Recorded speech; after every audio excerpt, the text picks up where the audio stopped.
만든 우상들은 바람이요 공허한 것뿐이니라. 아멘. 할렐루야. 이 아침을 깨우러 오신 우리 성도님들에게 하나님의 은혜와 평강이 넘치시기를 예수님의 이름으로 축복합니다.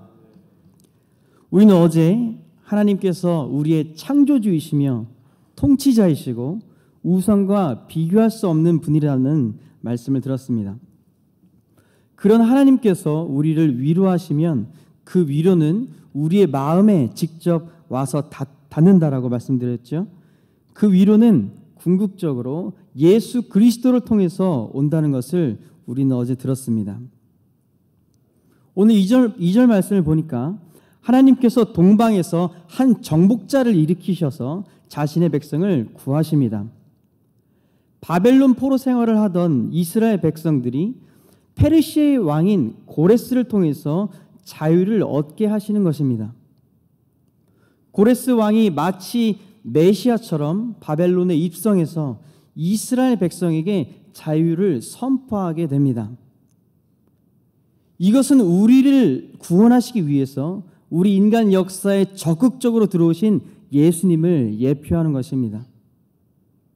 하지만 세상 나라는 이것을 인정하지 않습니다.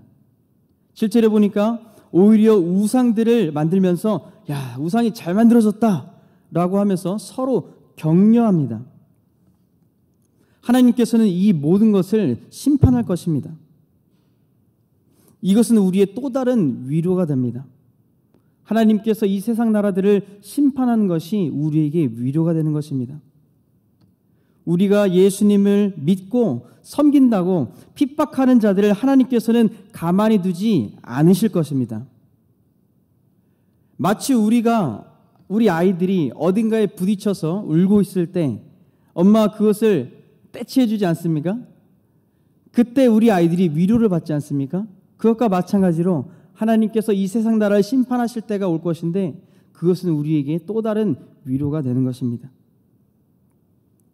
이렇게 이방 나라들에게 하나님은 공포의 대상이 되십니다. 심판자이시니까 그렇겠죠? 그러나 우리를 부르실 때 하나님께서는 뭐라고 하십니까? 8절입니다. 그러나 나의 종 너 이스라엘아, 내가 택한 야곱아, 나의 벗 아브라함의 자손아. 9절. 내가 땅끝에서부터 너를 붙들며 땅 모퉁이에서부터 너를 부르고 내게 이르기를 너는 나의 종이라. 내가 너를 택하고 싫어하여 버리지 아니하였다 하였노라. 우리 10절을 함께 읽어보겠습니다. 시작. 두려워하지 말라. 내가 너와 함께함이라. 놀라지 말라. 내 하나님이 됨이라. 내가 너를 굳세게 하리라. 참으로 너를 도와주리라. 참으로 나의 의로운 오른손으로 너를 붙들리라. 아멘. 나의 종, 내 친구야, 두려워하지 말아라. 놀라지 말아라. 우리를 벗이라고 부르시며 친구라고 불러주십니다. 놀라지 말아라. 내가 너의 힘이다. 내가 너의 도움이다. 내가 너를 붙들어주겠다라고 하십니다. 여러분, 우주에는요 강력한 힘이 몇 가지 존재합니다. 그 중에 하나가 중력입니다. 태양보다 몇십 배, 몇백 배 더 큰 별들이 수명을 다해서 죽게 되면은 빵 터지면서 그것이 순식간에 오그라들면서 블랙홀이 됩니다. 근데 이 블랙홀의 힘이, 중력이 얼마나 강한지 근처에 빛이 지나갈 때 그것을 뚫고 나오지 못해서 절대 속도를 가지고 있는 빛이라고 해도 그것을 빠져나오지 못합니다. 또 우주의 강력한 힘 중에서 핵력이라는 것이 있습니다. 핵력. 바로 원자와 원자끼리 붙어있는 힘이죠. 이것을 깨기 위해서 과학자들은 지름이 수십 킬로나 수 킬로미터나 되는 입자 가속기라는 것을 돌려서 그 입자들을 빛의 속도로 거의 가깝게 충돌을 시킵니다. 그럼 이 핵들이 그 충격에 못 이겨서 깨져서 나옵니다. 그러면 간신히 그 핵력을 갖고 있는 그 핵들을 분리해낼 수 있습니다. 이렇게 중력과 핵력을 만드신 하나님께서 우리를 붙드시는 그 강력이 얼마나 클지 상상이 되십니까? 로마서 8장에 이렇게 말씀하십니다. 누가 우리를 그리스도의 사랑에서 끊으리요? 환난이나 공고나 박해나 기근이나 적신이나 위험이나 칼이랴. 내가 확신하노니 사망이나 생명이나 천사들이나 권세자들이나 현재일이나 장래일이나 미래일이나 높음이나 깊음이나 다른 어떤 피조물들이라도 우리를 우리 주 그리스도 예수 안에 있는 하나님의 사랑에서 끊을 수 없으리라.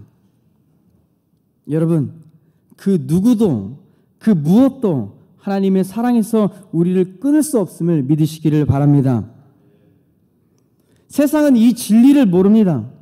이 진리를 모르고 누군가 나의 미래를 붙들어 줄 것을 믿으며 착각합니다. 우상을 붙드는 것입니다.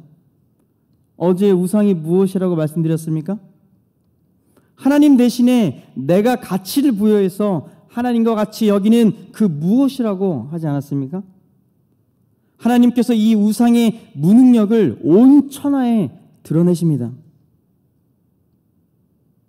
21절과 23절에 나 여호와가 말하노니 너희 우상들은 소송하라. 야곱의 왕이 말하노니 너희는 확실한 증거를 보이라. 장차 당할 일을 우리에게 진술하라. 또 이전 일이 어떤 것도 알게 하라. 우리가 마음에 두고 그 결말을 보이리라. 혹 앞으로 올 일을 듣게 하며 뒤에 올 일을 알게 하라. 하나님께서 세상 나라가 의지하는 우상에게 말씀하시는 것입니다. 미래의 일을 알면 너희가 한번 말을 좀 해봐라. 복을 좀 줘봐라. 재난을 줘봐라. 그러면 내가 좀 놀라겠네? 라고 하나님께서 하시는 것입니다. 하나님은 우리의 과거뿐 아니라 미래의 일까지도 예언하시고 성취하는 분이십니다. 하지만 열방의 우상들은 아무런 말도 할 줄 모르고 아무런 능력도 행할 줄 모르는 헛된 존재인 것입니다. 그들은 복과 저주를 줄 수도 없는 존재인 것입니다. 그래서 우리는 아무것도 아닌 것에 현혹될 이유가 전혀 없습니다. 점집이 장사가 잘 되는 이유가 성도들 때문이라고 그러더라고요. 어떻게 하면 좋습니까? 세상 사람들이 섬기는 우상이 그럴듯하게 꾸미고 매혹적으로 다가올지라도 넘어질 기회를 주지 마시기를 예수님의 이름으로 축원합니다. 우리는 아무 말도 못하는 우상이 아니라 우리를 친구라고 불러주시고 강력으로 붙들어 주시는 인격적이신 하나님만을 신뢰해야 할 것입니다. 말씀을 맺습니다. 우리 인생과 인류의 모든 역사를 계획하시고 주관하시는 분이 우리 하나님이십니다. 페르시아 왕 고레스가 강력한 권세자로 열방 위에 위세를 떨치는 것도, 이사야를 통해서 이 같은 사실을 알려주시는 것도 모두 하나님께서 하시는 일이십니다. 혹시 우리가 아무리 기도해도 세상에 아무런 변화가 없는 것 같고 우리 인생에 아무런 변화가 없는 것 같이 여겨지십니까? 혹시 절망하고 계신 일이 있으십니까? 우리 인생과 우리 인류의 역사에 흔들림 없는 계획을 가지고 지금도 쉬지 않고 일하시는 분이 우리 하나님이심을 바라보시기를 예수님의 이름으로 축원합니다. 우리 함께 기도하겠습니다.